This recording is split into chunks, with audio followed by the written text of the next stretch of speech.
Tukiachana na masuala ya siasa, sasa tuangazie kilimo, ambapo kuna hitaji la nyama ya nguruwe likiendelea kuongezeka katika kaunti ya Kirinyaga. Serikali ya kaunti hiyo imeweka mikakati kusaidia ufugaji wa nguruwe kwa kutoa vyakula vya mifugo ili kuwawezesha wafugaji kupunguza gharama ya uzalishaji. Mahitaji ya nyama ya nguruwe yameongezeka kwa kasi kufuatia kuongezeka kwa kampeni na uhamasishaji wa afya kuhusu ulaji wa nyama.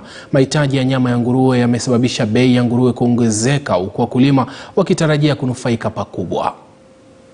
Tunaona kama kikundi tutasaidika sana, na tukiuza hizo nguruwe kikundi itainuka na community itainuka, sababu tutakuwa tukiuza tunaweza uza watoto piglets, tunausia community, na zile zingine tutabakisha tutauza sikimachua tuuze za nyama. Kwa hivyo tutakuwa tukikula hii white meat sana kuliko kukula red meat. Tumepewa varieties mzuri Duroc zenye zinakomaa haraka, na tunaona within no time 2 to 3 months to come tutakuwa tumeanza kuweka pesa kwa mfuko, juu tutakuwa sokoni tukiuza nguruwe wa nyama na pia tukiuza watoto wa nguruwe. Kuna mradi mwingine wa nguruwe pia tulikuwa tumekuja kuangalia vile unaendelea, kwa sababu tumepatiana vikundi 20 katika Kirinyaga tuanzishe mipango ya kusaidia wananchi wetu kutoka huku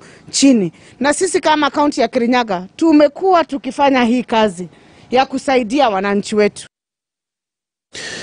Na baadhi ya wakulima wanaoishi kwenye maeneo